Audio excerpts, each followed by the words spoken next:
Welcome, gamers, to this Legend of Zelda Link to the Past randomizer match between Lectansi and Swagalicious. This is going to be game 2 of a best of 3 series. Both of these runners are playing right for an unofficial third place match. So both these runners knocked out of the official bracket, but still playing for kind of bragging rights and pride in terms of who can take unofficial third place.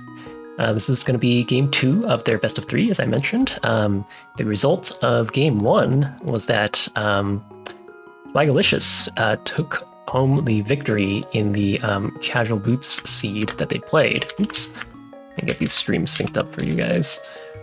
So Swagalicious up 1 game right now, and only needs 1 more victory in order to take the win of the match. Whereas Lectansi will need to win 2 games in a row in order to win here. Like, I'm having a little bit of trouble with the stream. All right. Get this all synced up. All right, awesome. Our game mode today is Open 7-7, so no starting with the escape sequence or anything like that. Both our runners look like they are choosing to do the same opening route. So both of them starting at Link's house, getting the single chest there, and throwing the sign at the blue guard there to set up for a tier 1 tree pull. Both runners actually perfectly in sync, look at that. And getting the tier 1 tree pull, which is just hearts today. And both runners going into Hyrule Castle Secret Passage. Lectansi choosing to grab this chest over here first, while Swagalicious goes to Link's uncle first. Makes only a slight difference which order you do these in.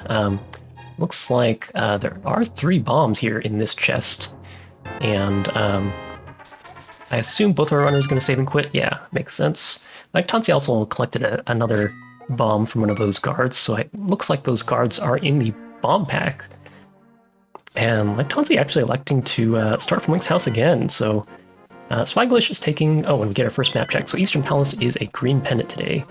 Swagalicious taking kind of the more standard approach here, and I assume is going to head to Lost Woods and Kakariko. But Lectansi, picks up another bomb drop from those guards. Very nice knowledge. But Lectansi making a play over to the Eastern Palace area. This is something you don't see every day, but if you score something good in Saha's Closet over here, it could definitely be a big advantage. So we'll see how that works out for them. I imagine they'll probably save and quit from here, although there is the option of going to Eastern Palace. It wouldn't be the worst thing in the world because we wouldn't be committing to a double dip because we know that Eastern Palace is just a green pendant, so not necessarily required. Wasn't sure exactly what was on Lumberjack Cave there, but I assume, based on the speed at which Swagalicious checked that it wasn't anything super important. I guess we might see that on Lech's side later on. Lech not finding anything in Saha's Closet, but is going to proceed to the same set of checks that Swagalicious is, and Bush Crab has 20 rupees for us today, so lots of early game resources for our runners.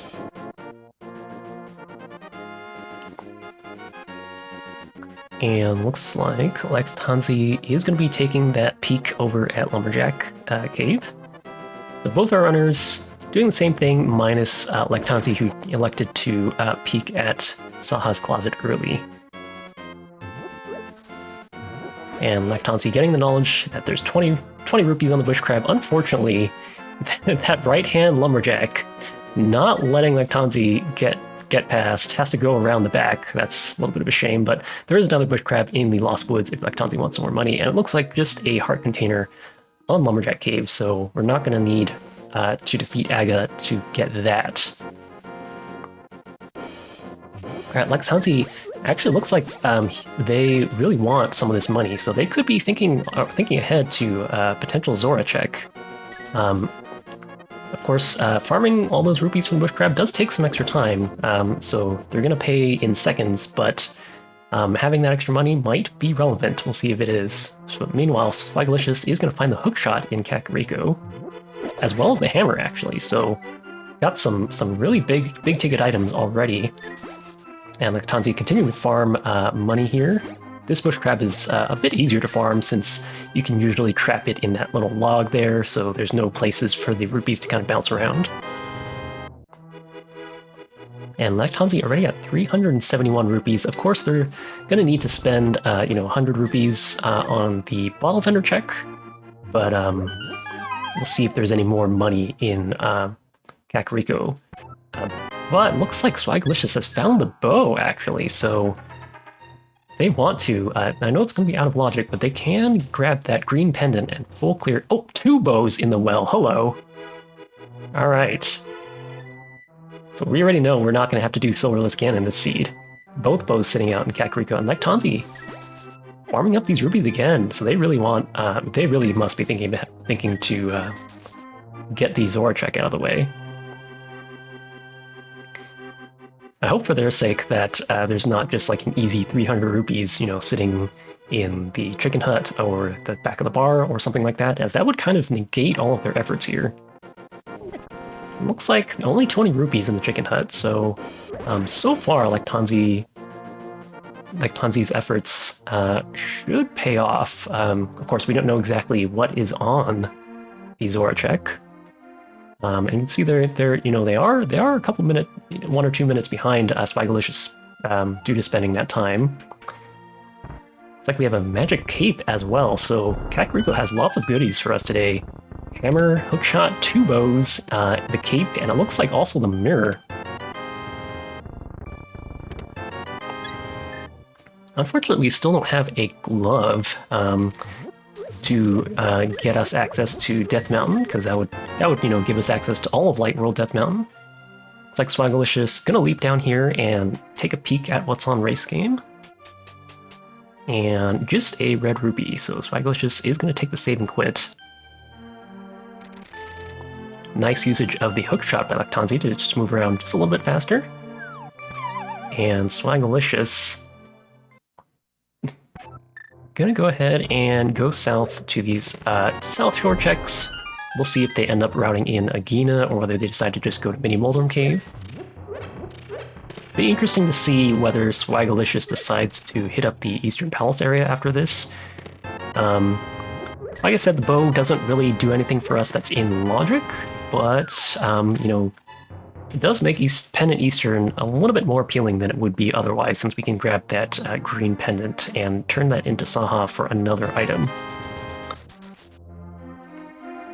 So Lactanzi is sitting at 408 rupees. Still needs 100 more if they want to check Zora. But there is another Bush Crab on the screen that Swagalicious is at right now, so that could be the way for Lactanzi to ensure that they have enough money. Alright, so Swagalicious deciding to skip out on Agina for now. Is pretty common play, and like they picked up some arrows as well, so they've got 9 silvers in their pocket. Let's see what Mini Moldrum Cave has for us. The Moon Pearl. Alright, so we're a glove away from our Dark World access. And we've got the Cave of Samara already. Alright, so a lot of interesting items right off the bat. Not a ton of access without that glove. Honestly, I think if you're in Swagalicious' shoes, you gotta start thinking right now about what you're gonna do when you get that glove, because we have a lot of choices. We can start at the portal below Link's house and go to Hype Cave. Very narrowly avoiding getting hit by that crab. Very nice. So we can take the portal below Link's house and head to Hype Cave right away. We could just jump over to Palace of Darkness, which is technically full clearable, although we'd have to do it in the dark, so maybe pretty dangerous. Another option would be to head to the portal above Kakariko, of course, but we could also just go up the mountain and, clear out Hera as well as all of East Death Mountain. It looks like for now, Swagalicious is going to presumably set up for a Flake Flipper here.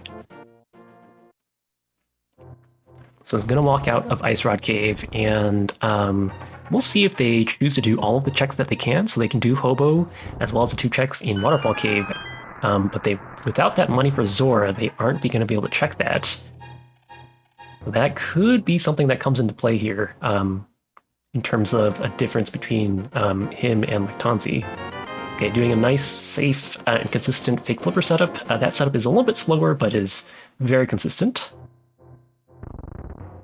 Lectanzi actually losing a little bit of time on these checks on the dam.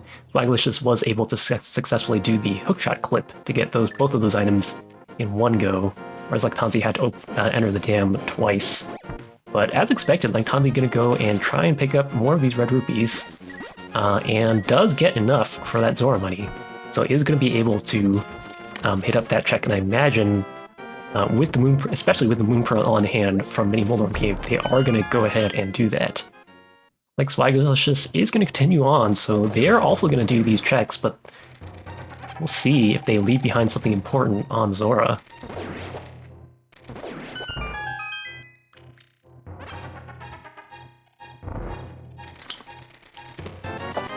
Some nice usage of the hookshot there by Lectanzi.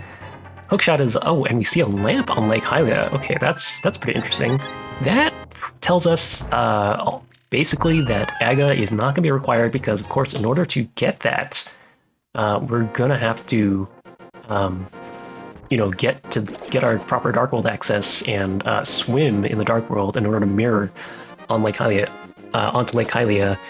And of course, that lamp is required to put Aga into logic. So we're not going to have to do Aga for our Dark World access. Guaranteed, which means our glove is hiding out somewhere in the light world.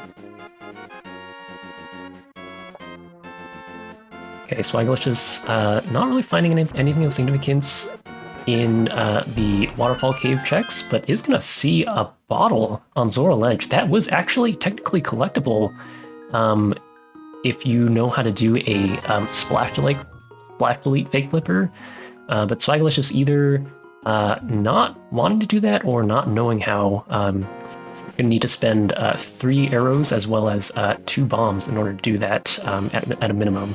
It looks like Swagalicious is going to save and quit and go do the front of Escape. I will say, if you're going from Ice Rod Cave to Hobo, like both of these runners are, it is actually slightly faster, I believe, to save and quit from Ice Rod Cave and start from Link's house if you know how to do a pretty quick splash bleed. But this is the easier and more traditional route to Hobo, so definitely don't fault either of these runners for taking this route. And Swagalicious making quick work of that blue guard with the hammer, just 1 hit, 1 kill. And I like the play into front of Escape here, for sure. I think we have the mirror, so once we're done with this, we can go ahead and go through Dark Cross if we want to. Of course, not in logic without a lamp or fire rod, but with 6 hearts on hand, as well as the magic cape and the hookshot, I don't think we'll have any problems with that.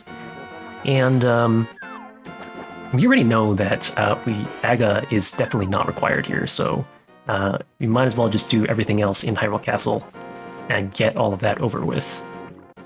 Nice usage of the hookshot by Swagalicious to grab that key. And as expected, Lectanzi going to follow up on the rest of these flipper checks, and does see that lamp over there on Lake Hylia Island.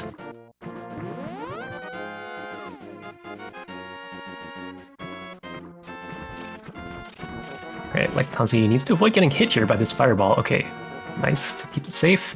And Swagalicious actually stunning the ball and chain guard. I believe the fastest way to kill the ball and chain guard would have been a single silver arrow, but gets the job done. Interesting that he elected not to mirror to Dark Cross. I guess wants to just stay in logic for now. It is true that Dark Cross, I didn't quite catch the items, but it is true that Dark Cross could just not be required. It could just be the map. So, if our glove is somewhere else, we could just check the 3 chests in the back of Escape, and then, reason that we don't need to do Dark Cross altogether. So, I guess that's a pretty good argument for skipping it as well. But Lectanzi going to show us whether their efforts in farming all these rupees for Zora is going to pay off. What's it going to be?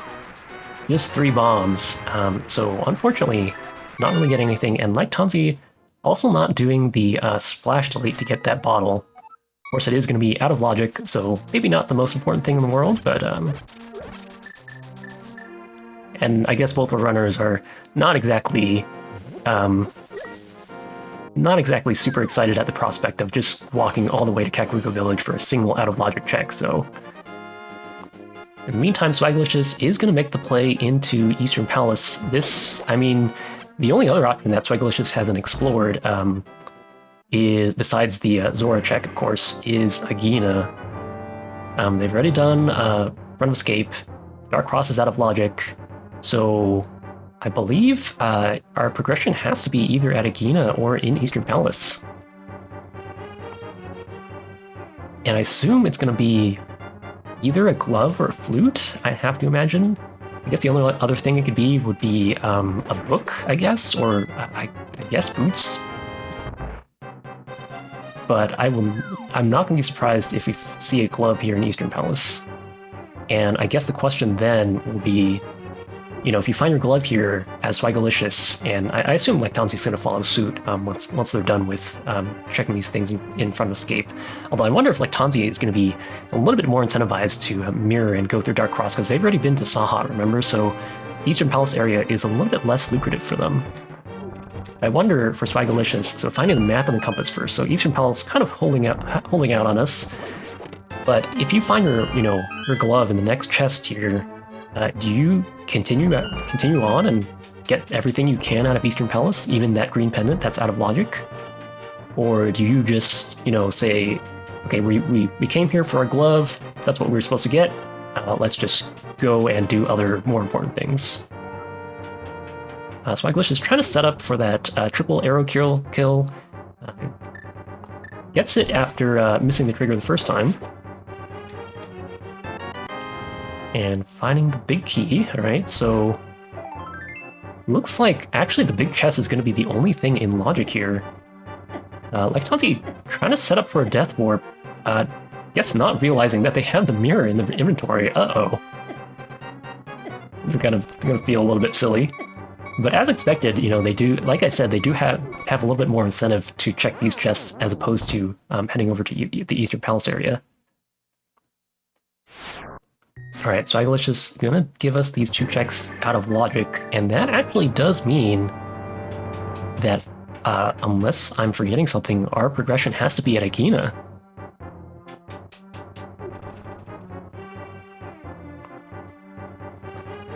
It's definitely an okay play by Swagalicious, though. Like, I mean, you're already here, you spent this time.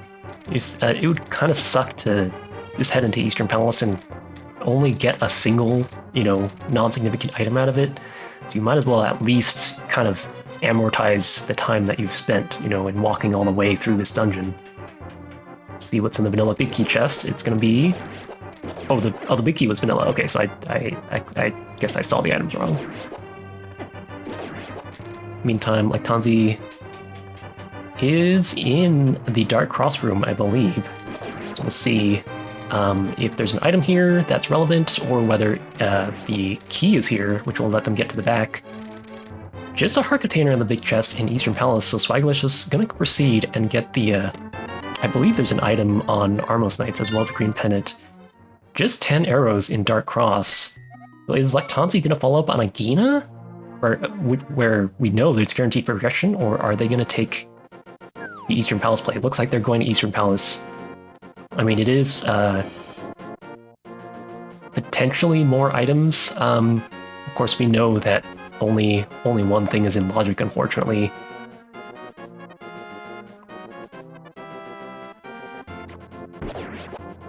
And Swagalicious having a little bit of trouble with this dark room, unfortunately. Okay, opens a door. She just needs to get through the stairs. Okay, they're through. So, I think at the end of all this, both of the runners, I mean, it's really common for you to be, when you're in a race, to feel like you're behind, but I imagine both of these runners probably not going to feel that great having last location their progression, ostensibly, at Agina. But it might not feel that bad, because, Agina is often a check that's left for last or close to last in terms of Light World checks. Of course, Swagalicious also has not checked Zora, but that is out of logic without the flippers or the glove. Okay, Swagalicious entering their fight with Armos Knights.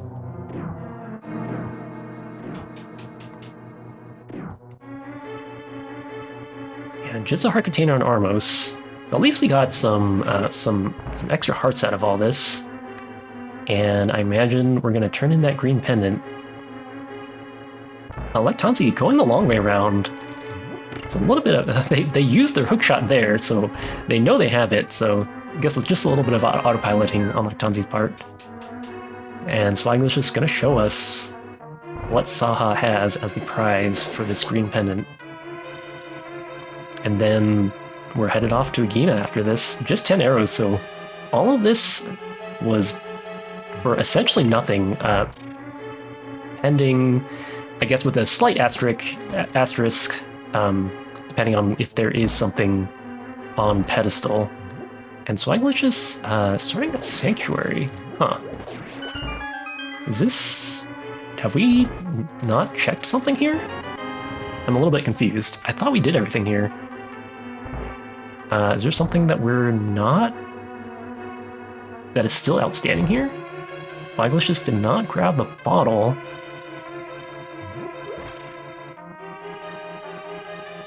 Is this buying a... This can't be buying potion. Oh, this is magic bat because we found the powder. This... Okay, I like this actually. That magic bat is definitely more... I apologies, I forgot that we... I missed out that we got the magic powder on hand. So... Yeah, I mean, this is a little bit more suspicious of location than Agina, so this could be our glove, and if it is, we could just hop into the portal above Kakariko. Just 300 rupees, though. So it looks like Agina is the answer. And Swaglish is gonna hightail it there.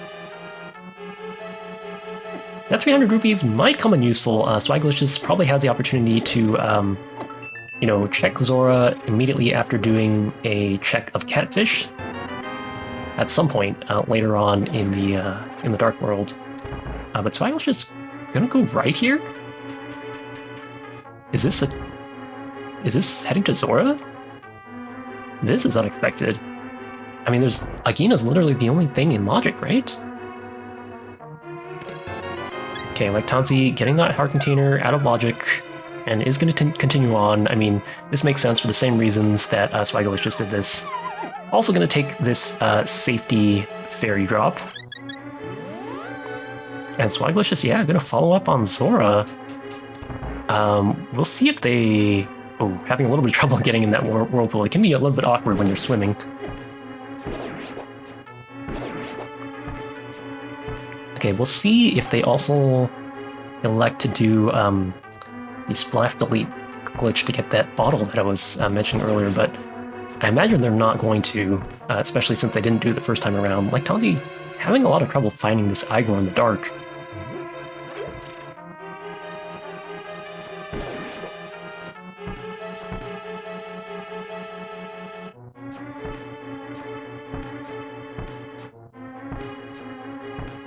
Okay, Lectanzi, you've only got 7 arrows left. It might... Okay, Lectanzi resetting the room, or wants to get some additional arrows. Swaglish is checking Zora out of logic, and is just going to get 3 bombs out of it. Actually elects to save Scum so that they can have those 500 rupees back. Right, Lectanzi gets the Igor. Isn't that the one on the left, though? Lectanzi! The right-hand Igor has the key.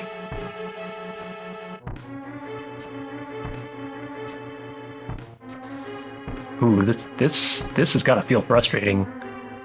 You might want to switch to, like, okay, oh no, they had it, but then they let it walk away, and now... Okay, they've got 1 arrow left. Hits it with the last silver arrow.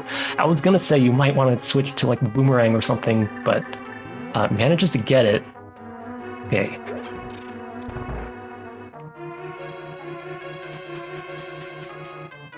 Really hope Lectanzi can not feel any nerves after, you know, that room went kind of off the rails. Swaglish is going to show us our progression here. I assume it's going to be the glove. There it is. What's going to be the play? Are we going to start at Link's house or Sanctuary? And are we going to go up the mountain? We're starting at Link's house, so this is looking like a Hype Cave play. This is probably the kind of fastest set of items that you can get. You do have the option, since you have the mirror, of going from Hype Cave left to Dig Game, and then using the mirror to get to, you know, Village of Outcasts and Thieves Town area by taking the portal there. I will say, I think one argument for starting with the mountain is that we know that Tower of Hera is a red crystal. You know, so you know, there's no guarantee, but potentially Thieves Town is our other red crystal, and then we'd be able to have that red crystal from Tower of Hera, and then get the other red crystal, and then, you know, loop in Pyramid Fairy after doing all of this Dark World stuff. But that is not what Spikealicious decided to do. Instead, picks up the flute and the Bombless Medallion from Hype Cave. And here's our map check. Looks like our other red crystal is actually at Swamp. And I saw a pendant at Misery Mire. It looks like the other pendant is at Turtle Rock, so no medallions actually technically required for us today. Lactanzi going to be gaining a little bit of time back here because they are electing to check Agina before Magic Bat. I don't know exactly which one of these checks takes a shorter time, but Lactanzi choosing correctly in this position. Ooh, half magic Stumpy, that's nice to have. And I imagine Spikealicious is going to continue on to K45 and Dig Game and use that mirror. And is probably going to look to clear Thieves Town. They don't have a sword on hand, unfortunately, so if they do decide to go for that, the fight against Blind is going to be a little bit more tricky than it could be otherwise. Actually, a little bit surprised they didn't pick up that piece of heart, based on what I just said. But I guess maybe they're feeling not super worried about what's coming up. Okay, there's Glove for Lactanzi. Do they decide to make the same play into Hype Cave, or are they going to head up the mountain? Okay, looks like it's going to be the same play.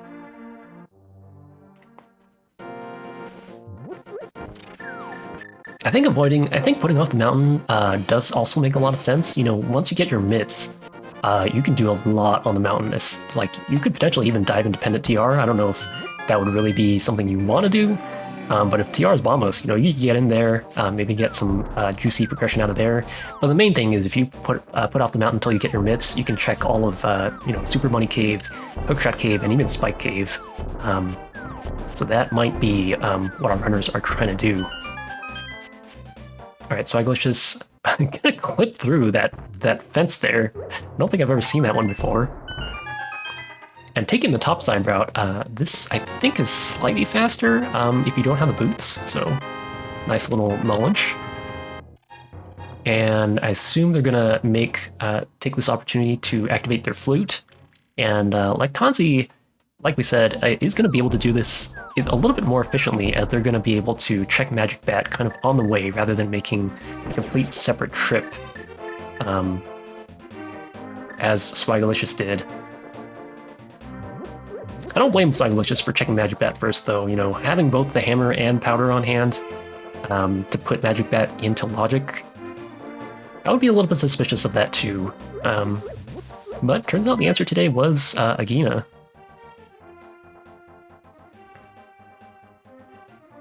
Alright, Spikealicious gonna head into this other portal, and we're probably gonna see Village of Outcasts and Thieves Town. Potentially continuing on to Bumper Cave and Graveyard Ledge, I would have to imagine. This would also be a nice opportunity after that to, for Spikealicious to go check if they do know how to bomb jump, how to kern jump over the Dark World River. Could be a chance for them to check Catfish and Zora. Since we know they already checked Zora, right? They save Scum the money. So I guess that's a little bit less of a priority for them. Okay, kind of as expected, Spikealicious staying out of Skullwoods for now. It is a Crystal Dungeon, so we know we're going to have to clear the back of Skullwoods later on when we have a Fire Rod and a sword.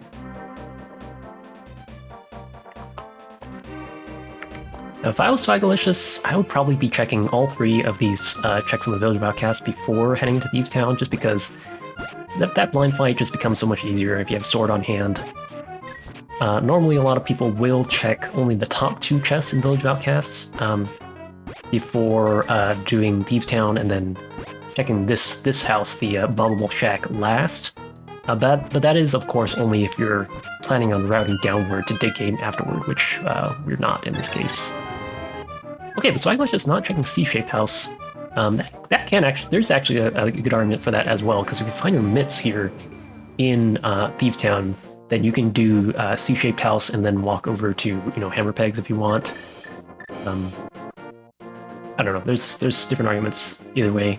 At the end of the day, it probably doesn't matter that much, but Lectonzi is going to be following the same route as Swagalicious here. Probably going to do this Magic Bat check, yep, as expected. But when all said is done, Swagalicious is going to be, I would say, maybe half of a Thieves Town ahead of Lectonzi. And a lot of that was due to, spending the time, extra time farming for that Zora money, which, Swagalicious did end up having later on, just not at the outset. Nice sword in Thieves Town. That Swagalicious is going to be happy to see that, as they are going to have to do a blind fight here, which is now super trivial, as we can just, even if we didn't know the blind script, which I assume both our runners do know the blind script, but even if we didn't know the blind script, we could just put on our cape, we have half magic, and just stay invincible the whole time, so no reason that we should be failing that here. But yeah, aside from the farming extra rupees for Zora, Lectonzi did have that little mishap in trying to find the right-hand side Igor in Eastern Palace. So I think those two things mainly are accounting for the time difference that you see here. There's a few other small things, like Lectonzi did take 2 separate trips to the Eastern Palace area, for example, but Swagalicious also took a separate trip for Magic Bat as well as Zora, so I think that kind of evens out in the wash.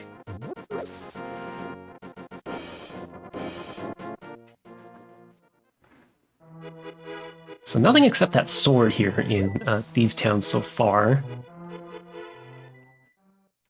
And I have to imagine it probably makes sense for both our runners to continue with the North Dark World checks after Thieves Town, Bumper Cave, Graveyard Ledge, as I mentioned. They do also have the option of heading into Skull Woods after Thieves Town. Like I said, you might want to avoid it because, you would be committing to a double dip of Skull Woods, but some people, there is a famous saying, you never skip Skull Woods, so we'll see if either of our runners kind of ascribe to that philosophy. But we do have a lot of checks on the mountain, as well as a full clearable Tower of Hera that could be considered a higher priority in our runners' minds.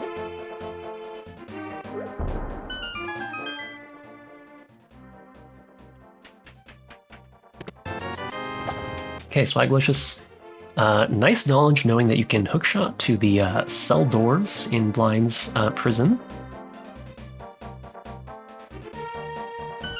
And looks like we're not going to have to check the big chest today. Of course, you are going to need a small key to check that. And so there's the way that the key logic works is it's guaranteed not to be an item. There's nothing in there, so if you don't have the small key. So it's not like there can be a situation where you get the small key from Blind and then have to go back and get the big chest afterward. That's never going to happen. All right, Swagalicious entering their blind fight. Looks okay on the script so far. Yep, very nice. And just 3 more hits for phase 3. Very nicely executed.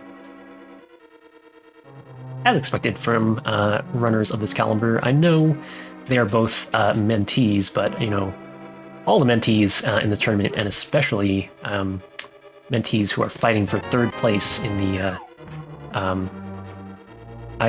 I just realized my label is actually wrong. This is 3rd place in the Gold Sword bracket. My apologies. Not the Tempered Sword bracket.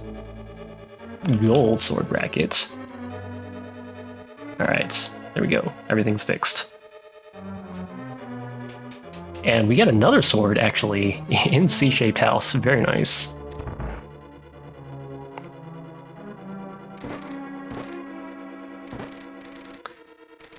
Okay, and as we said earlier, Lektanzi, about half of a thieves' town. Oh, Lektanzi doing a lot of fancy hook shots to those torches. Love to see some swag movement options, and Swagalicious, speaking of swag, Swagalicious, heading into Skull Woods here.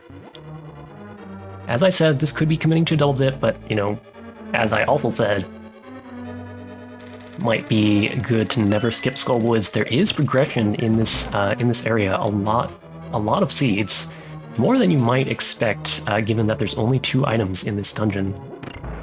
Of course, we're not going to be able to get to the back of Skull Woods without that fire rod, but already we have a set of 300 rupees there, so there's only 1 item left here. You know, sometimes the 2 checks available without the fire rod are pretty fast, and other times you have to end up checking pretty much everything, so we'll see how the item layout works out here.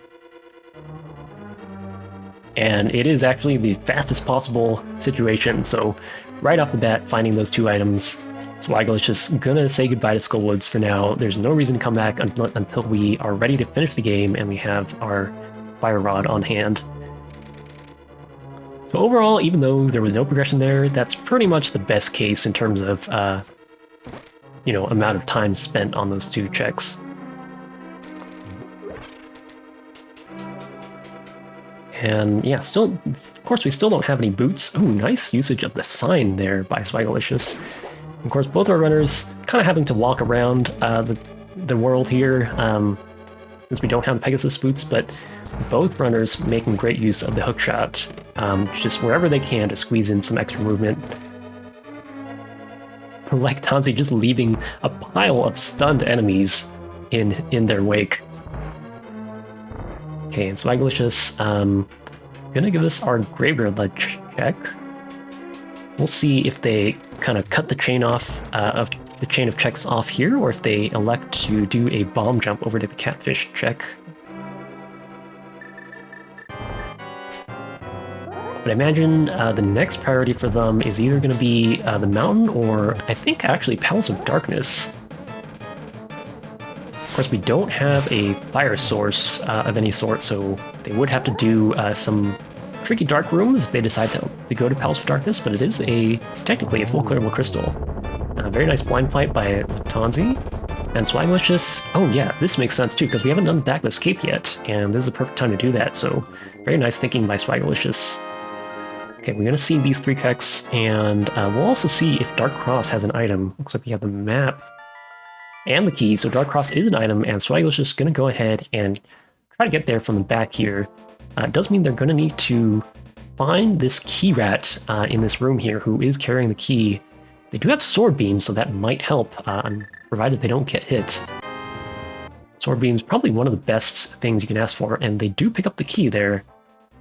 So just needs to make it backward to Dark Cross to check that single item, which we already know is, I think, just 10 arrows, because Lektanzi did show us that earlier. Lektanzi also opting for the Skull Woods play, actually. So both of our runners kind of on similar wavelengths as far as Skull Woods is concerned.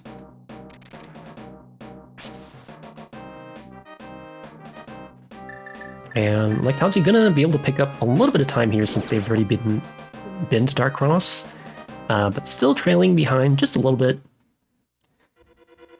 We'll see if Swagalicious, after getting this chest, I think they just have to find it in the dark here.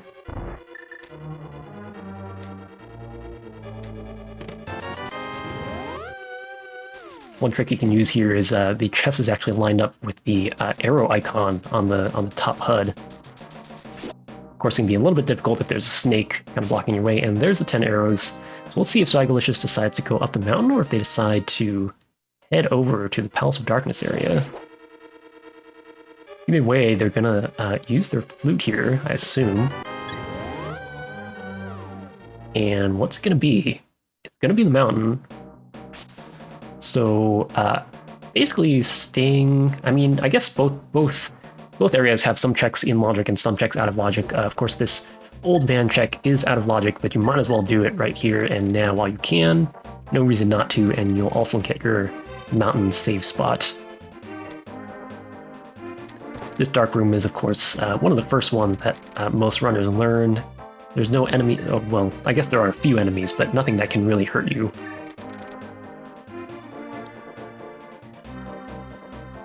So Swagalicious is going to be able to do all of Light World Death Mountain here, as well as Spike Cave. We'll see if they decide to, how they decide to route this. I think it might be a good idea to just hookshot across, because you probably want to do Spike Cave last, right? And I guess I stand corrected. They are going to do Spec Rock first, and I think they're going to do Tower of Hera. I was going to say you could hookshot across and check East Death Mountain first. And then you could come back and do Spec Rock and Spike Cave on a separate trip. One of the issues here with having Spike Cave in logic is that, like, once you get over to the top of Death Mountain, you're kind of going to have to make a choice, right, between doing Spike Cave or Spiral Cave. It's kind of no great way to like combo them both at the same time. But Swagalicious is choosing to just prioritize their clearable crystal right now. So we're heading into Tower of Hera. This could actually work out nicely. Okay, Lectanzi, nice showing that they are tracking items and doesn't even bother opening that chest as they know it's just the key. They've gotten everything out of Castle Escape here. And let's see where Lectanzi is going to go with their flute. Are they also going to go up the mountain? They are. So still following in Swagalicious's footsteps here. Both are runners having the same idea. Just like minor route variations along the way, but more or less prioritizing the same things.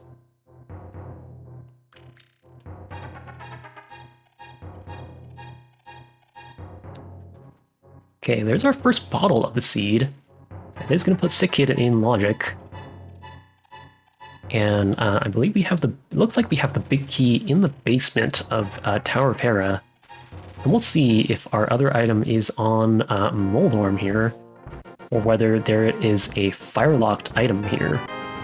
Of course, if there is a fire-locked item, neither of our runners are going to be able to get it without the fire rod and the lamp, which we know that lamp is on Lake Hylia, locked by the flippers. Okay, Swagalicious is electing to use sword spins here. It's going to be 3 sword spins, 3 clean sword spins. Some runners will elect to use the hammer instead, as holding your sword out does decrease your movement a little. Unfortunately gets pinned in the corner by Moldorm.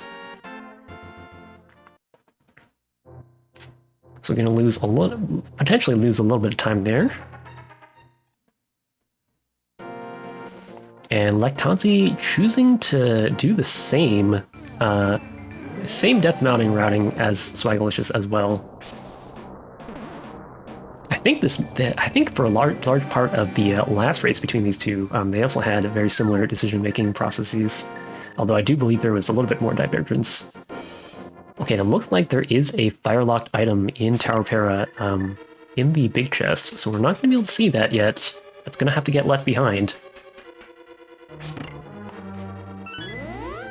Lectanzi behind basically a Tower of Hera clear, which should be, I think Tower of Hera with Herapod is, maybe roughly 2.5 minutes-ish, if I remember correctly. So I'm just gonna do a Spike Cave here first. I think this makes sense, and then you can just do all of East Death Mountain in one go, one separate go. And I guess the reasoning for doing Hera first, kind of doing the left side first, is that, if your mitts are here on the left side somewhere, then you can just do everything on the right side, including potentially diving to Turtle Rock. It looks like no mitts for us today. Imagine we're gonna... Ooh, Swagalicious, we're not gonna continue checking things on the mountain. Unless that was a miscue. Yeah, it looks like, oh, okay, this is Sick Kid, okay. So just doing the Sick Kid one-off, just in case, your mitts or something else are here. I do like this. Okay, Lectonzi taking a different approach to this fight using the hammer, but unfortunately also takes a fall. And nothing on Sick Kid, so is Swaglish just gonna clean up the checks on the mountain? Yes, he is.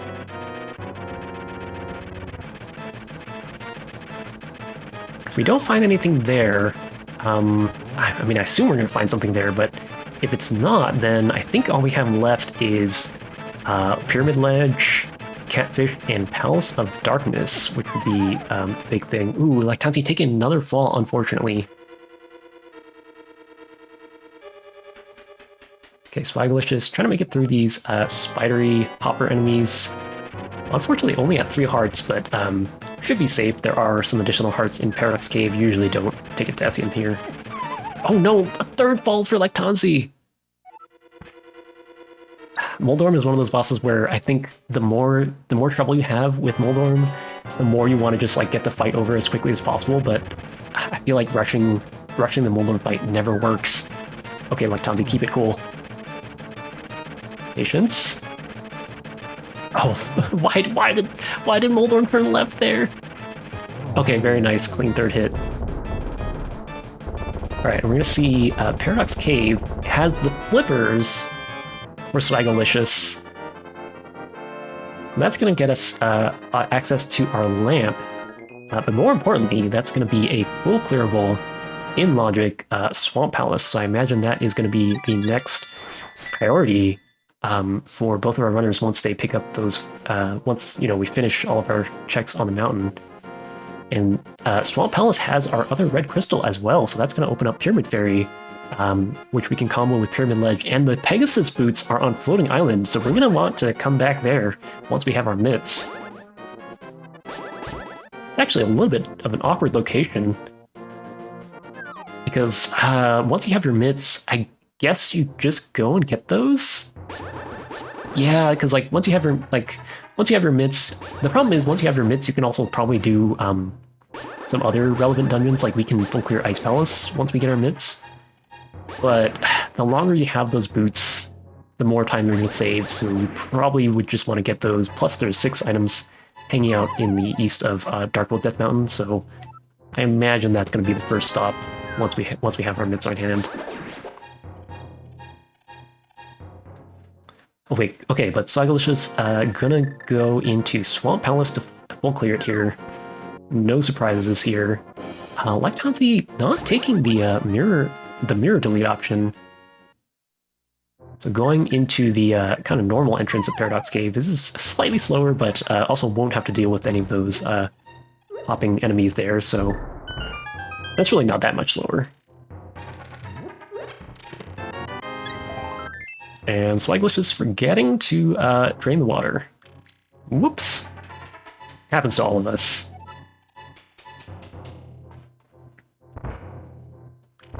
Okay, Lectonzi gonna pick up their flippers.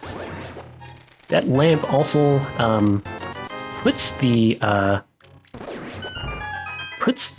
one item that we left behind in Tower of Hera in Logic. So that's obviously neither of our runners are going to check that anytime soon, but that is there's something important there that's going to take our runners a while to find. So both our runners, yeah, not really any reason to deviate from this path right here yet.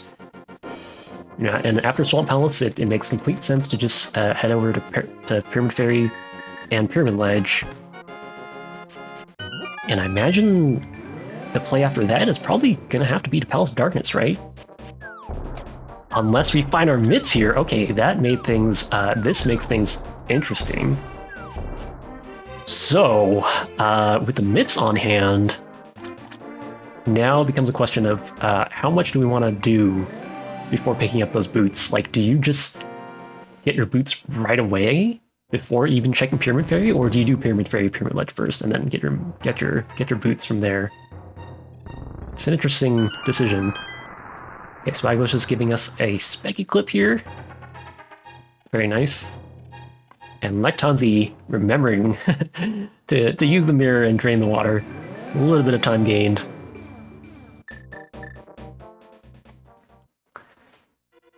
So like I said, those mitts also give us access into, so we can obviously get those boots from Dark Death Mountain.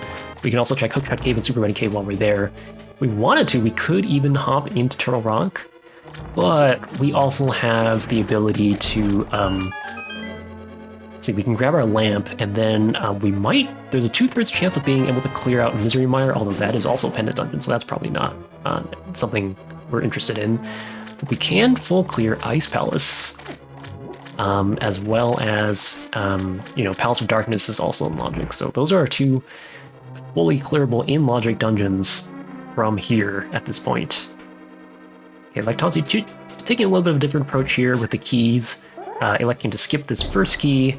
Unfortunately misses the Spiky Clip. Has to try and set it up again. Alright, gets it on the second try. And Swagalicious is going to go ahead and check these two items on left side swamp. These two checks it is a substantial time commitment, but if you leave them behind, you're always going to leave them behind for quite a while, as in order to get back to them, you need to reopen up Swamp Palace and drain the water again. So it's always a tough call, I think, whether to do this or not.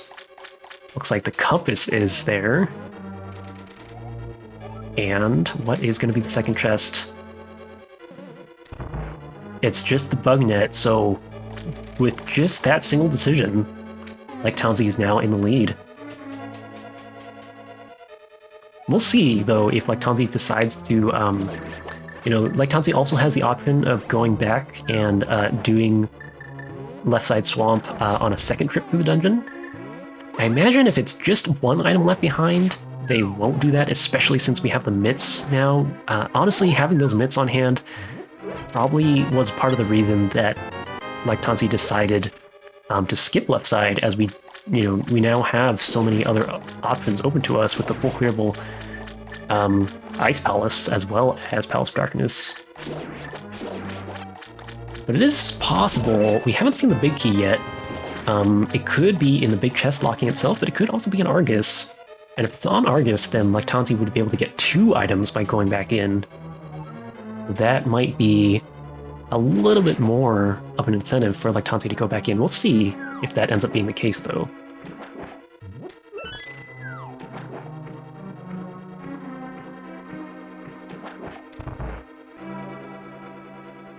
Okay, so Lectanzi is going to be the first one into this Argus fight.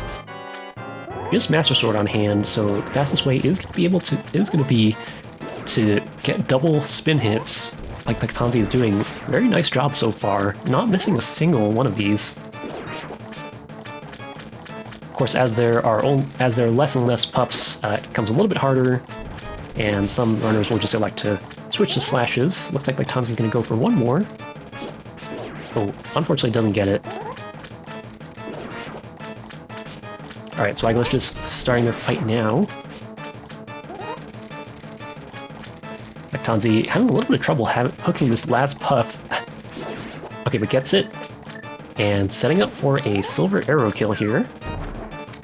Ooh, misses the timing. But gets it on the second go-around. Okay, Swagalicious also going for these double spin hits. And the big key is on Argus. Alright, Lectanzi, decision time. Are you going to go back in for 2 items? Or are you going to call it quits and say that we've got better things to do now that we have our mitts? It's also going to... Oh, Swagalicious only had a half heart! No! Takes a death! Oh no! That sucks. I mean, it's not the end of the world. It's not like dying to Cold Stare. Swamp Palace is a faster dungeon to get through to get to the back, but that still feels really bad. And Lectanzi, kind of firmly ahead now, based on that death.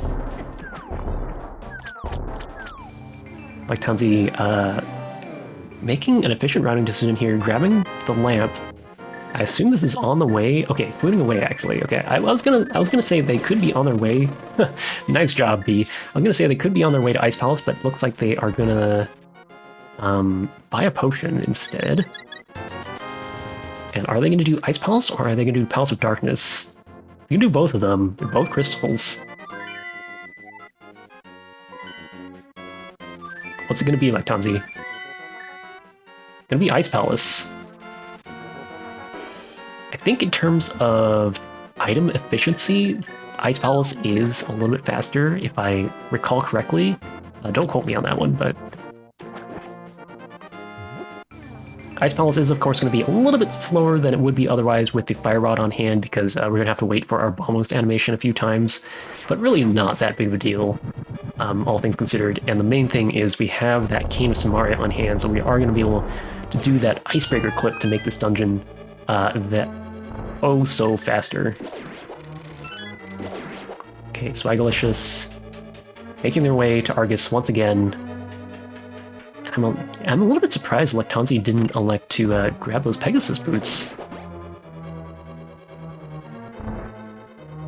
I mean, it doesn't help a ton in Ice Palace, but like, we're gonna need those boots. We're gonna be grabbing those boots at some point, right?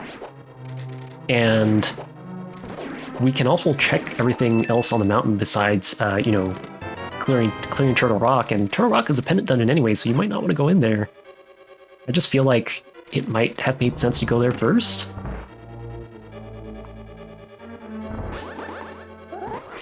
We'll see if Swagalicious decides to make the decision in the other way and just get their boots right after this. Okay, nice Icebreaker clip by Lectanzi. Gets a piece of heart as their first item there. And Swagalicious continuing with these puffs. Unfortunately, a little bit off on the timing for those spins. It can be a little bit deceptively tricky to get them. Oh no, I'm getting trolled by these last two puffs. Okay, lining up for the Silver Arrow shot. Misses it on the first go-round, but gets it on the second go-round, just like Lectanzi.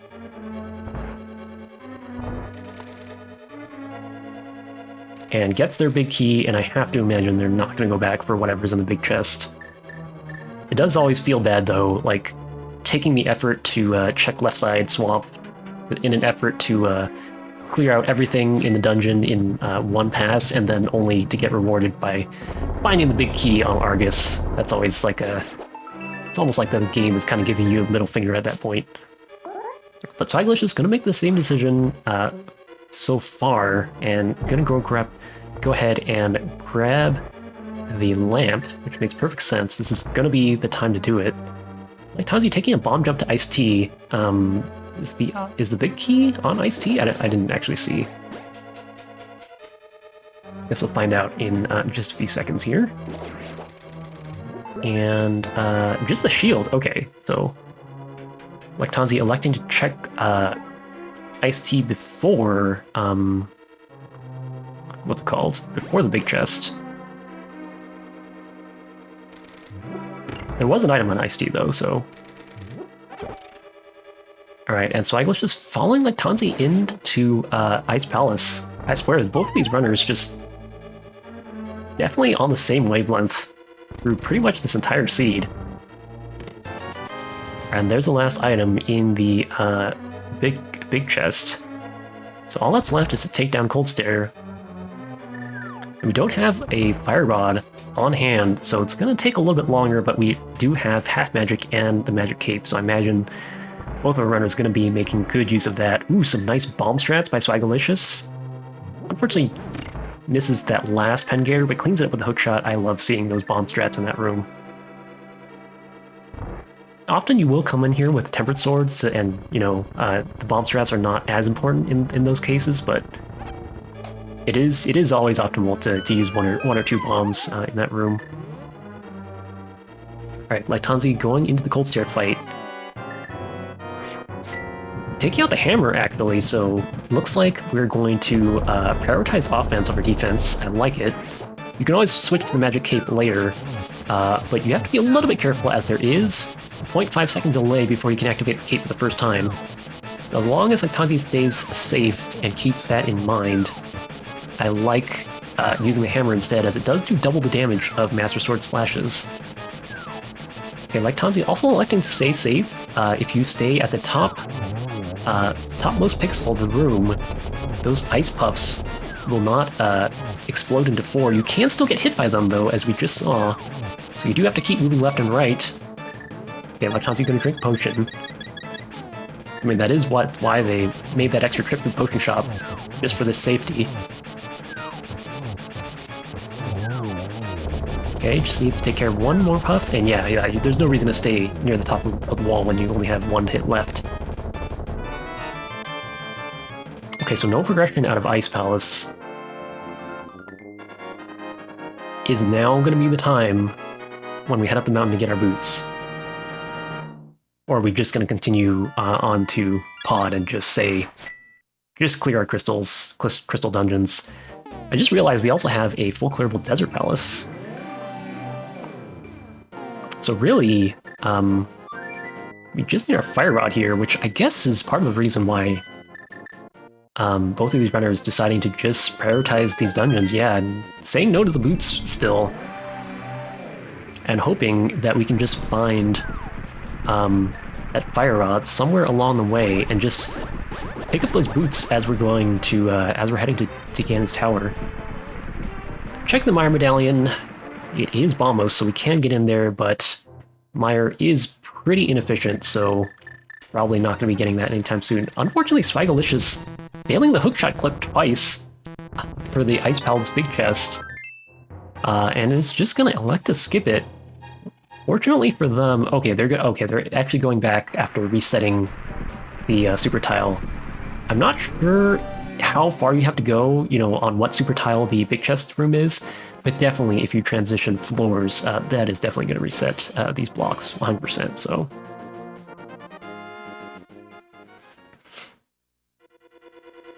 Okay, it looks like Swagalicious took the same Ice Palace routing as Lectanzi, checking Ice Tea before the big chest. Based on what I'm seeing, at least. And Lectanzi is here in Desert Palace. Okay, luckily, the boots were not needed to get the big key here. So Desert Palace is not boots locked. And Lectanzi, I guess there's one more item left unaccounted for in Desert Palace. So we have the option of just going to Landmo after opening the big chest and hoping to skip the right side. Okay, so Swagalicious, unfortunately, mistimes that first attack on those puffs. A little bit of a sticky situation here, is electing to use a very different strategy than Lectanzi, so going for these sword spins, which do the same damage as hammer hits, but gonna be much easier to hit with. Of course, they do take time to charge. He does have his cape out just for safety, so you see two very different approaches to this Master Sword Cold Stare fight. Hard to say which one is gonna work out faster in the end. Okay, Swagalicious. Nice, even gets a double hit there. Yeah, and at this point you just slash it. I have to say, I think the fights kind of worked out about the same, but the one thing was Lectanzi did make that extra trip to the potion shop for that blue potion. I almost feel like Lectanzi could have held on to that blue potion, actually, if they had just stopped using the hammer and just switched to the magic cape and then finished off the fight with slashes. But either way, Swagalicious is gonna be done with Ice Palace. Let's see if they decide to follow Lectanzi to Desert Palace. I mean, at this rate, I feel like they've done everything the same, but finally we get some divergence and Swagalicious is going to the mountain. So they're gonna pick up their boots. I like this. Well, first of all, I like this because we're finally seeing our runners do something different. Oh, unfortunately, gets dead rocked though. And yeah, you can use the powder on dead rocks if they are not frozen, but once they're frozen, there's nothing you can do besides wait for them or just scroll them off screen. So I like this from Swagalicious because, of course, we know that Desert Palace is not boots locked, but Lectanzi did take a little bit of a risk, heading into Desert Palace without the boots. And like I said, the longer you have these boots, the more time you're going to gain, right? Of course, we don't know. Like Lectanzi could just find the fire rod here and then save an entire trip up the mountain. But the reverse is also true, right? Swagalicious could find the fire rod in Super Bunny Cave. Ooh, nice hookshot clip. A lot of runners will elect to just use the mirror block delete in that situation, as it is a little bit easier to pull off, but you know how to do the hookshot clip. More power to you. Okay, it looks like Lectanzi gonna go in for the second item here. Looks like it's gonna be in the last chest of Desert Palace. And I imagine they're gonna be checking Checkerboard Cave to finish things off. Just another shield.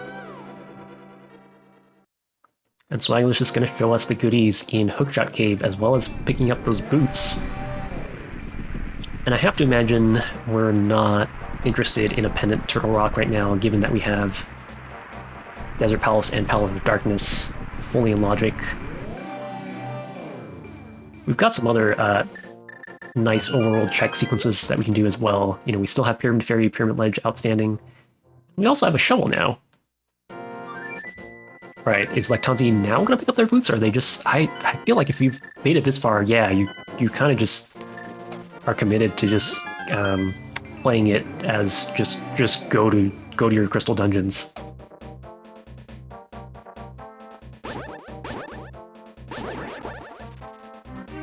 So, I mean, if the Fire Rod is here in Pod, then this is going to work out really nice for Lectanzi. They're going to be able to skip all the checks that Swagalicious is doing.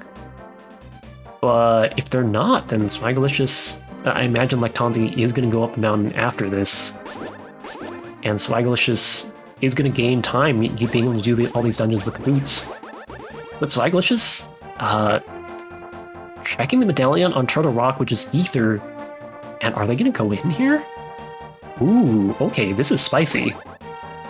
I mean, you are here, like, this is going to be the most efficient time to do this.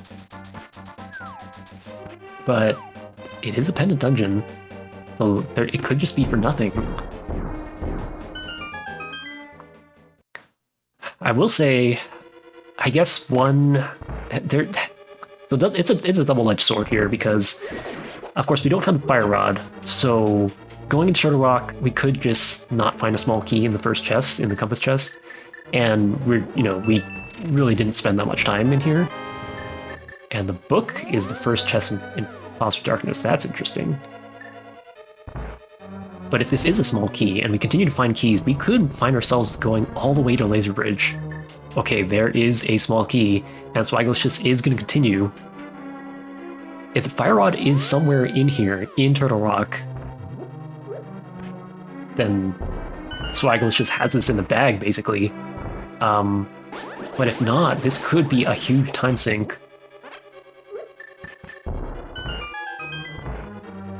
It's funny, like, both these runners kind of doing the same things all seed, and then the first time that they diverge is basically going to be the one decision that I think makes or breaks the seed for both of them. Oh, but it's just the big key, so Swagalicious is not going to get to continue. Okay, so never mind, actually. We didn't spend that much time in Turtle Rock. And Swagalicious, now armed with the boots, is going to go ahead and check the 2 boots checks, so King's Tomb and Bonk Rocks. One little wrinkle in things here is that Lectanzi is going to have the book on hand to check Ether Tablet when they go up the mountain. So the Fire Rod is there. That could be pretty bad for Swagalicious, so hopefully... I don't know, if you're rooting for Swagalicious victory, you hope that it's not there. I imagine after these 2 checks, Swagalicious is going to go ahead and do Desert Palace and Palace of Darkness. You might be wondering why Swagalicious is doing these 2 before, just rushing over to the full clearable dungeons, but I think there's a good argument for here. Like, this is kind of... Like, you spent the time to get those boots, you might as well kind of push that advantage. Okay, which dungeon is Swagalicious going to head to first? We're not heading to a dungeon. Interesting. Is this Smith Chain into Pyramid Fairy? This is outside of what I expected for sure. I mean... So one thing I will say is when you're comparing, Lectanzi running out of time for that fuse on that bomb. One thing I will say here is it might seem incredulous that Swagalicious is skipping out on a full clearable Palace of Darkness and Desert Palace. But I will say, when you compare the efficiency of dungeon checks versus overworld checks do tend to be more efficient in terms of the amount of time it takes to do each check. Like, if you think about the time that it takes Lectanzi to clear all of Palace of Darkness, it's going to take Swagalicious less time to do Smith Chain for as many items. The Ice Rod is here. Okay, hopefully that is not an omen of things to come. I hope that's not relevant for the sake of our runners, but yeah, wrong rod, unfortunately. So close, Swagalicious.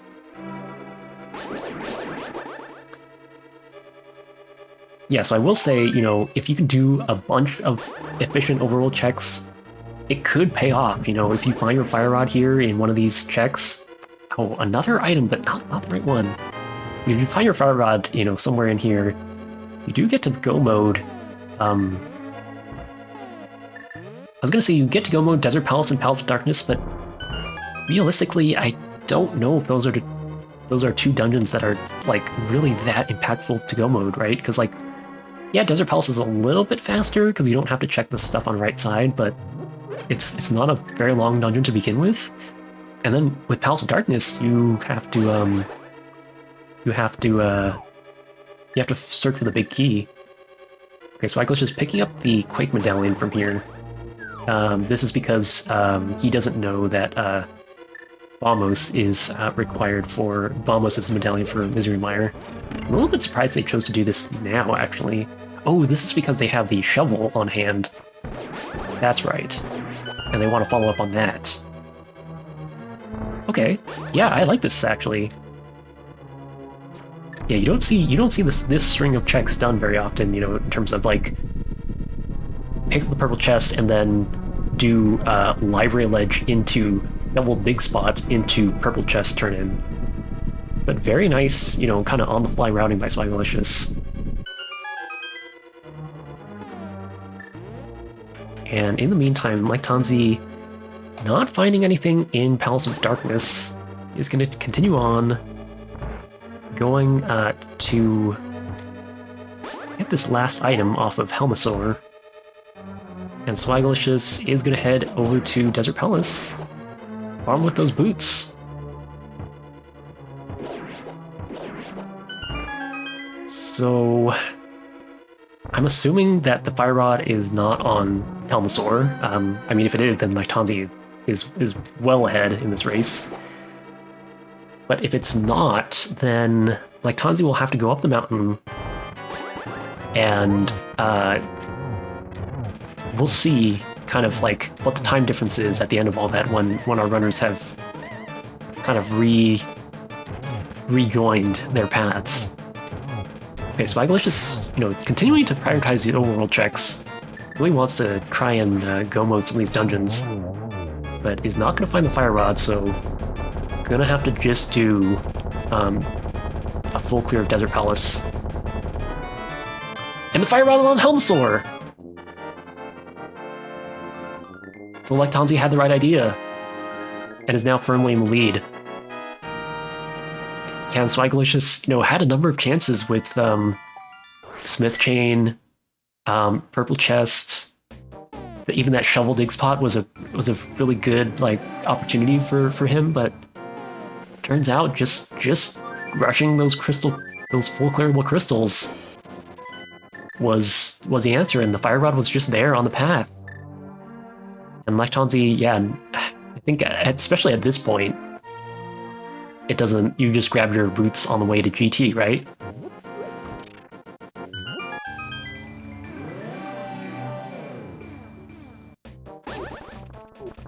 It is an interesting call though, like Lectanzi could have, I just wonder like how much time does it cost to get the boots, and like how much time do they actually save? I think based on, like, if you knew that you would have to do as much as Lectanzi did before finding the Fire Rod, it might just be faster to just leave the boots behind as like Tanzi did. I'm not sure. A little bit hard to say.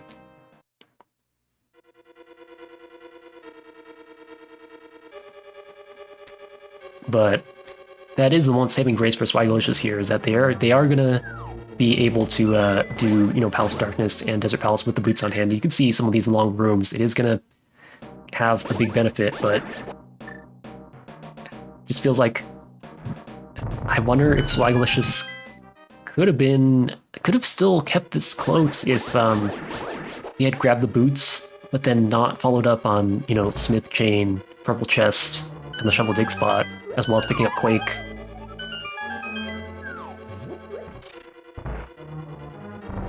And there was a short trip. I mean, the trip into Turtle Rock wasn't that long either, but it still cost some time. Like Tanzi. You definitely won't need to light that torch. That can happen if you're a little bit too close to a torch, I believe. It actually won't light. A nice key dash by Swaggalicious. We're finally able to see some nice boots movement.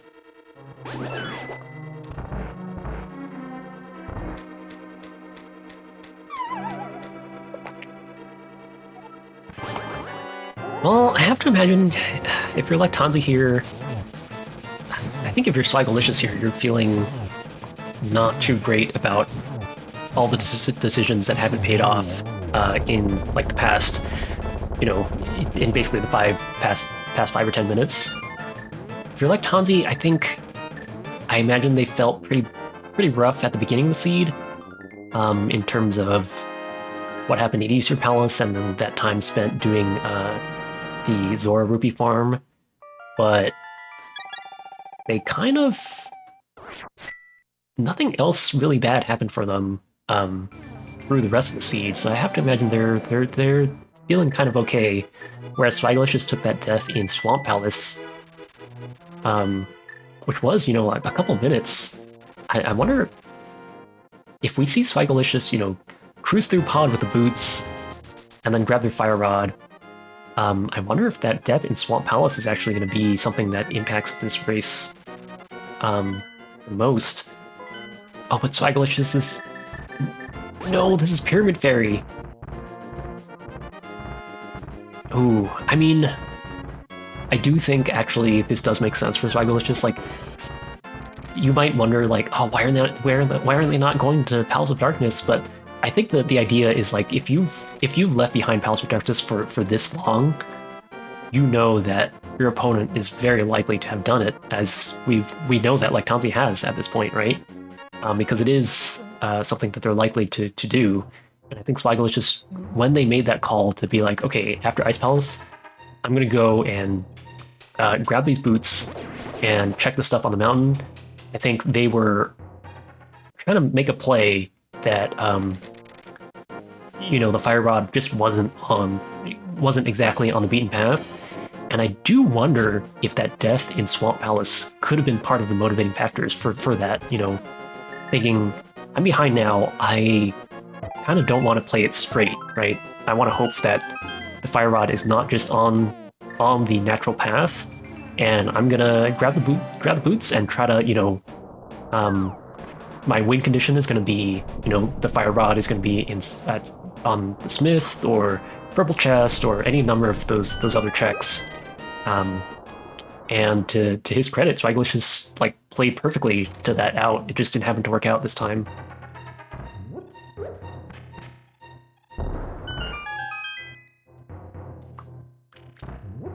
And Swaggalicious, not even finding a sword out of all these checks, unfortunately. Did end up finding the blue mail along the way, but I think that was in like Hookshot Cave or something. But both these runners presumably gonna be on Master Sword heading into Ganon's Tower. We do have Half Magic and the Cape on hand, so it's not like we have absolutely nothing as far as, you know, safeties go, but I will say both Ganon's Tower and Ganon definitely not a piece of cake when you're on Master Sword to Green Mail, as like Tanzi is.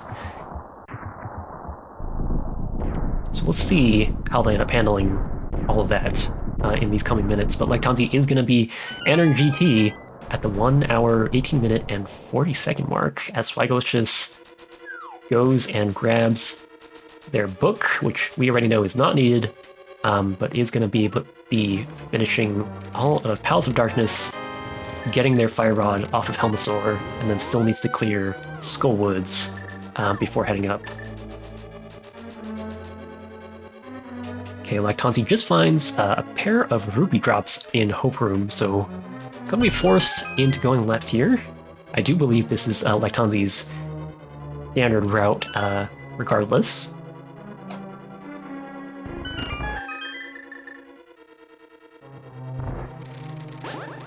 And Lectanzi finally, after kind of like an hour of playing without them, is going to be able to dash around with those boots. That's got to feel nice.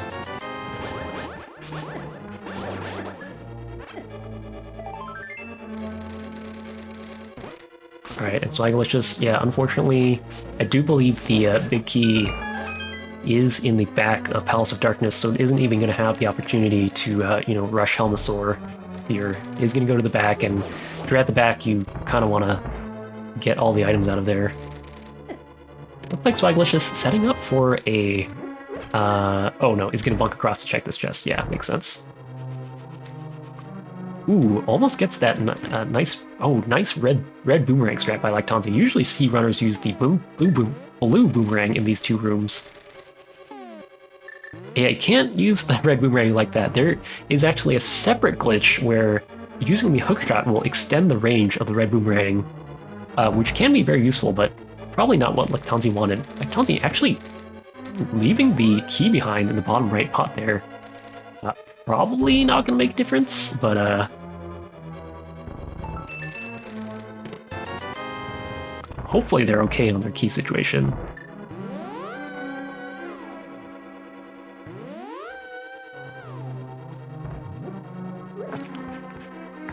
Alright, so Swagalicious checking Harmless Hellway. Was there an item here? Oh, it was the big key. Okay, the big key was in Harmless Hellway. Makes sense. Okay, Lectanzi checking the 4 chests in Random Room. Finds another heart container, so we're looking pretty healthy here. And Swagalicious actually setting up for a hammer bomb jump here. Ooh, doesn't get it though. Yeah, I have to wonder at this point if you should just go and do this the vanilla way.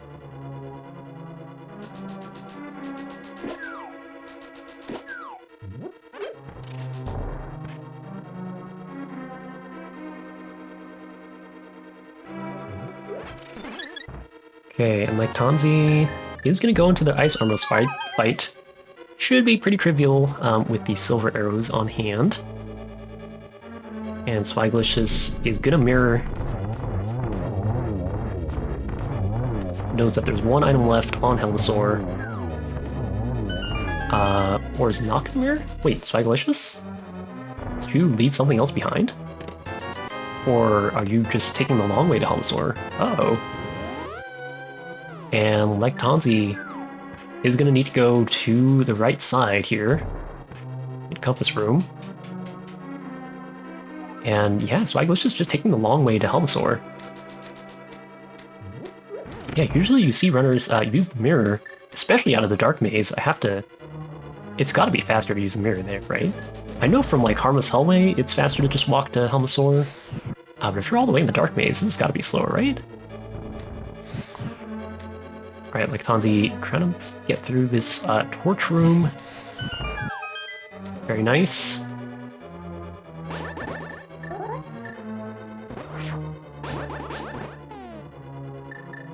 Spending a little bit of extra time on this Gibdo, lines up the silver arrow, but the Gibdo dodges, and then comes back. Well, I can't believe Lectanzi didn't get hit there, actually.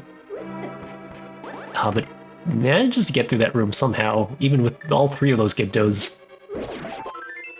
And is the big key gonna be here? There's the mushroom. There's a map. And looks like the big key is in Tile Room. And Lectanzi, yeah, you better get this key. Lectanzi? Okay. It is in fact in tile. Wait, Lactanzi, where are you going? We didn't leave something behind, right? It's got to be tile room 100%.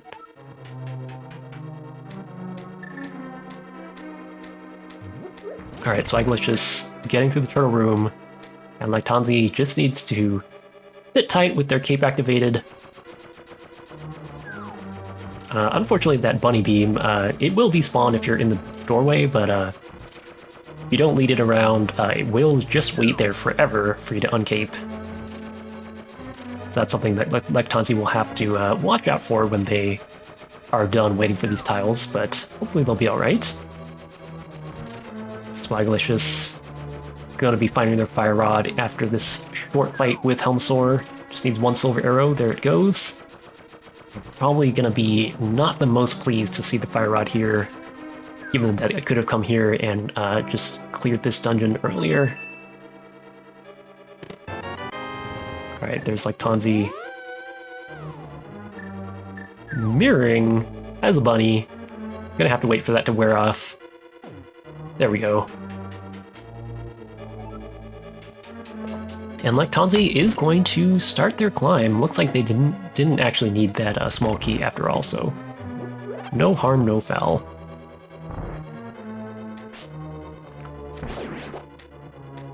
Makes very nice work of the first Mimic's room. Ooh, almost had a very nice setup for Mimics 2. But unfortunately, yeah, once that room kind of goes wrong, the Beamos just start shooting you, and then everything just kind of goes off the rails. Okay, and Swagalicious is going to be making it into Skullwoods to defeat Mothula. Ooh, unfortunately, Lactanzi can't quite get that clean dash through the spikes. Looks like they are sitting at 8 hearts.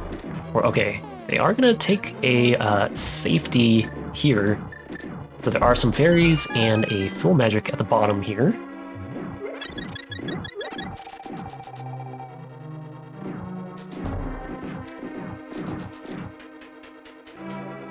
And is now onto the gauntlet phase of Ganon's Tower. Some nice usage of silver arrows there.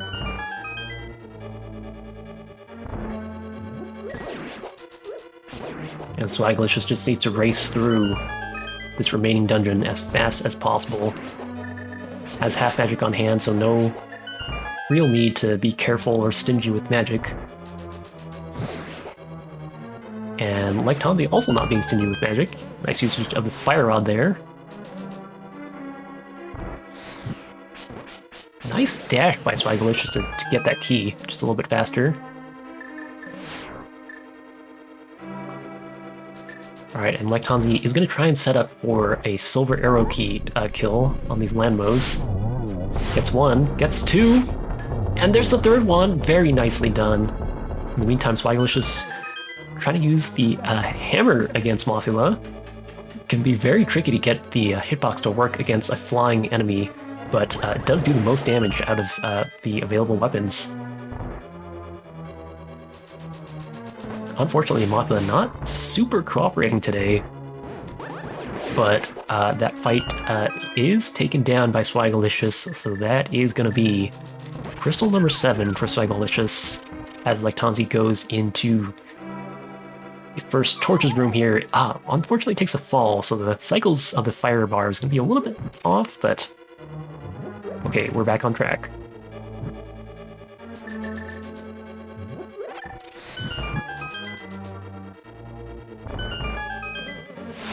Into the second Torches room. I wonder if Lactanzi is going to elect to look for a Tempered Sword here. Have to imagine you probably would at this point. We do have the silver arrows, but well, I don't know. I think without silvers, you 100% will look for Tempered there because the Master Sword Silverless fight is just so long. But I think it just kind of depends on how comfortable you are with phases 1 and 2 with Master Sword. There are some very fast possible strats that you can do. Oh, very nice execution by Swagalicious there on that overworld screen, using the hook speed to its full extent. Ooh, Lactanzi has to be careful. Moldorm won. The Moldorm fight earlier today was a little bit of a sore spot for Lectonzi. Let's see if we can do better on the refight. Okay, gets the first hit. Ooh, that was a little bit dangerous. Okay, gets the second hit. Just one more. Oh, going for a sword spin. Oh, going for a hammer hit with the sword held out. Nicely done. I'm always worried that, you're gonna accidentally get a poke there when you elect to do that, but it looks like Lectonzi knows what they're doing.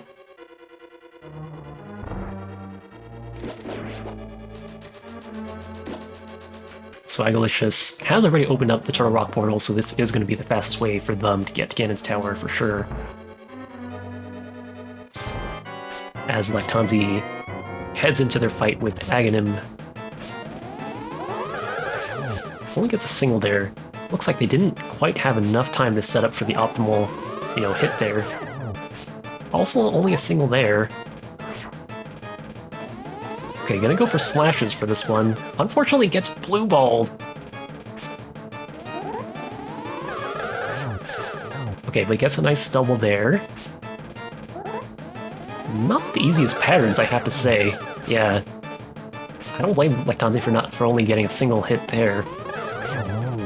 And finishes the fight.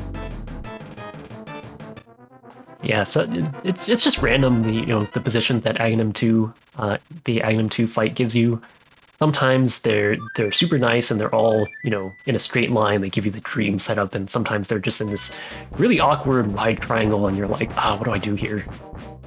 Swagalicious, I assume, is going to take the same Ganon's Tower routing, although some people will do Compass Room a little bit earlier. But either way, we know that the big key is in Tile Room, so that's definitely going to be the last check for Swagalicious, unless they're feeling spicy. Okay, but more importantly, Lectonzi going to be going into this Master Sword Ganon fight, and this is no joke. It's gonna be a bit of a slog, as you're gonna need 24, 12 spin hits per phase, right? Because with Tempered Sword, you usually need 12 slashes, and of course each Master Sword spin is going to be 1 slash. But Lectonzi making great use of that corner to get some double spin hits in, and has the Magic Cape as well. Unfortunately, is wasting a little bit of time there, because if you slash your sword and it hits Ganon, you just end up dropping your sword. Is making pretty liberal use of their magic right now, but they do have a blue potion on hand. They are going to use now. And yeah, it's not like we need to keep a ton of magic on hand for phase 4, as we do have the silver arrows. So might as well you make the most use of that magic while you can.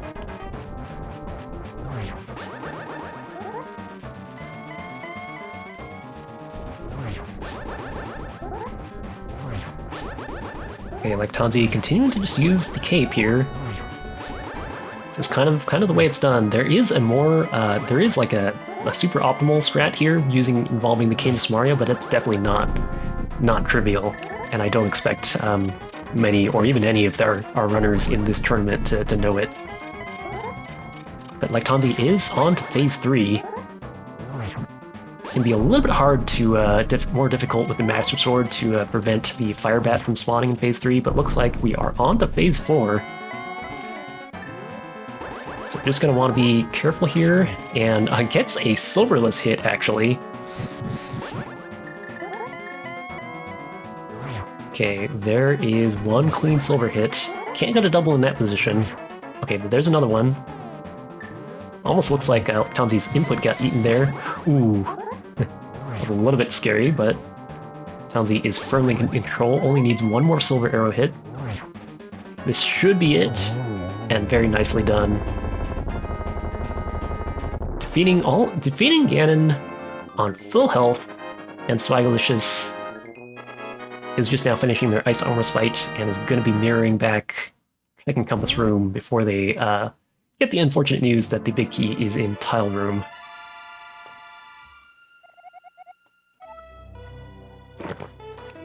Did you like that bow placement, the Seed asks? Probably not sarcastically, actually, because both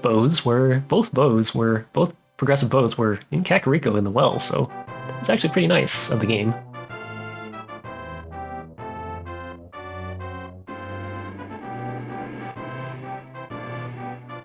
Okay, Swagalicious making their way to the compass room with the 4 chests over here in Ganon's Tower. Having a little bit better luck with these Gibdos than like Tanzi did. And is going to open these 4 chests, only to find that they are going to need to do Tile Room. Very nice knowing that they don't actually need the extra key since they already have 2 on hand, so...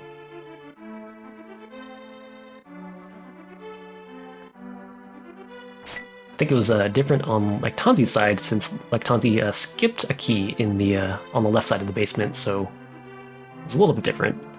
So Swagalicious is going to make use of the same, you know, magic cape invincibility trick, grabbing hold of that wall.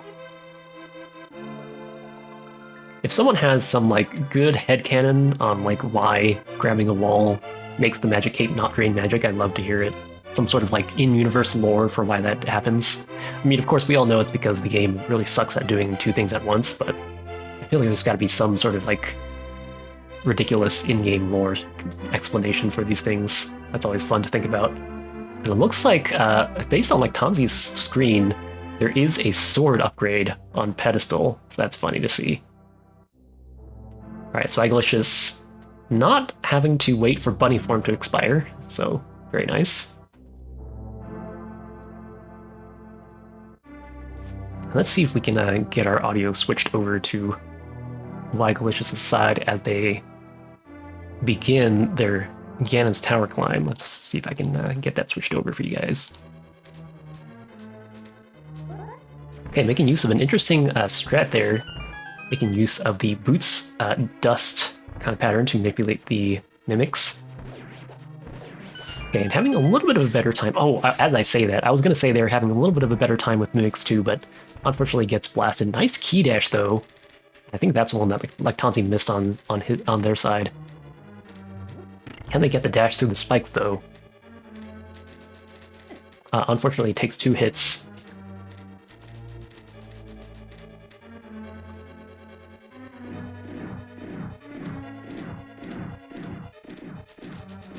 Okay, and not electing to take the safety. You know, they do have blue mail on hand, so they're feeling confident enough with their current resources. Okay, just has to get through the rest of this gauntlet here. Ooh, very nice arrow shot.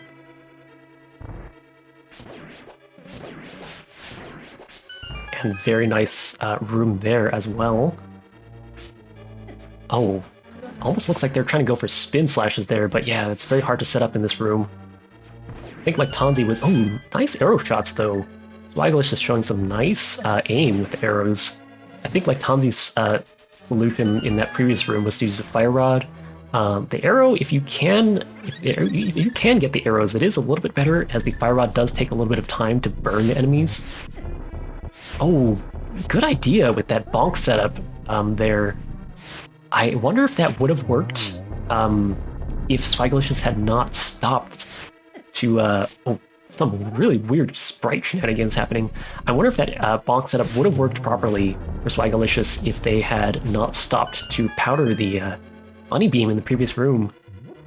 Because the amount of time you spend in the previous room there actually does affect the spawn timing of the landmos. So I wonder... They had a setup in mind, but it got thrown off by by the previous room.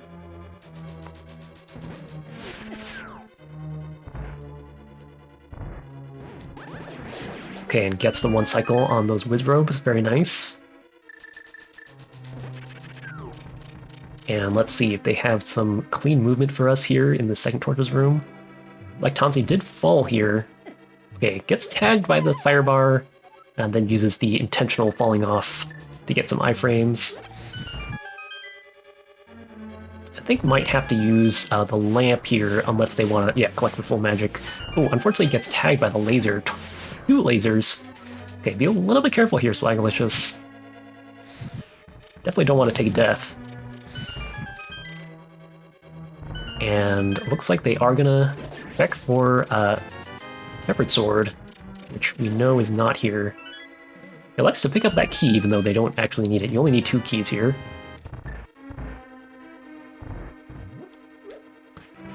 Only on 2.5 hearts, but is going to have the opportunity to grab 2 fairies here. Always nice to have the powder on hand for that reason. Okay, and let's see how they choose to approach the Moldorm fight. Last time, they did elect to use sword spins, as opposed to Lectanzi, who favored using the hammer. Oh, I can't believe that spin slash worked. But gets knocked off.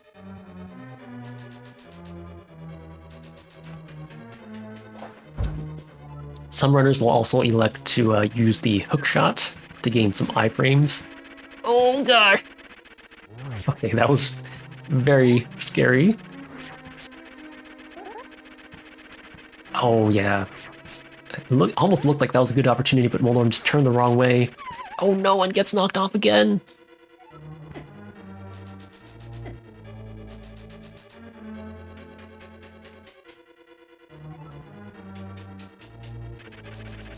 Alright, so let's just try number 3. 3rd time's a charm. Oh gosh! I don't know if that was a poke or a spin. Alright. Oh, looks like that first hit was a poke, so we're gonna have to deal with the enraged phase. I wonder... Okay, I was gonna say, maybe using the magic cape might not be a bad idea, but nice dash hit to end things off. And just the compass in that validation chest, so yeah.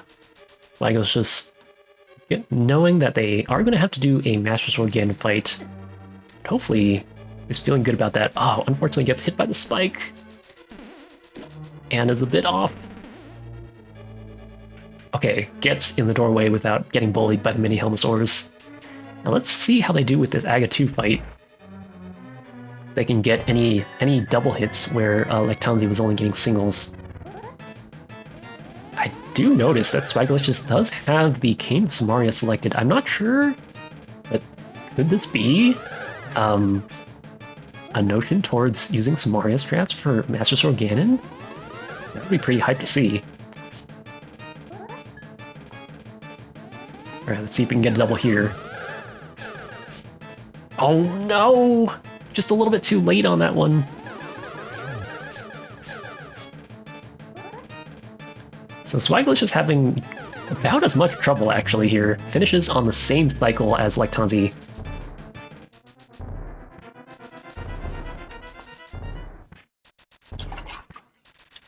And let's see how he does in this Master Sword Ganon fight. Like I said earlier, it's going to be 12 spin hits. You can get some spin hits that hit Ganon twice. But it's going to be 12 solid hits for Phase 1 and another 12 for Phase 2. Okay, it looks like we're trying to set up for a Trident Bounce. Okay, that's just a single hit. Okay. That's number 2. And here it is, the Samaria strat. Good for 2 hits. You don't have to use it here because Ganon's against the wall. Oh, unfortunately getting hit quite a bit here. I don't think they have a fairy on hand either. Very nice Samaria usage. You can actually get 2 double hits there if you're fast enough, I believe, but... Okay, I believe Phase 1 is done, so it's going to be on to Phase 2. Okay, yeah, I wasn't in range there. Oh, they do have a fairy on hand. Okay, so they're actually good. Okay, so electing to play it safe here. I don't know if they have a blue potion still on hand, so they might not want to be spending all their magic. This is a perfect opportunity to get lots of hits in, though. Although you might need to use your cape here.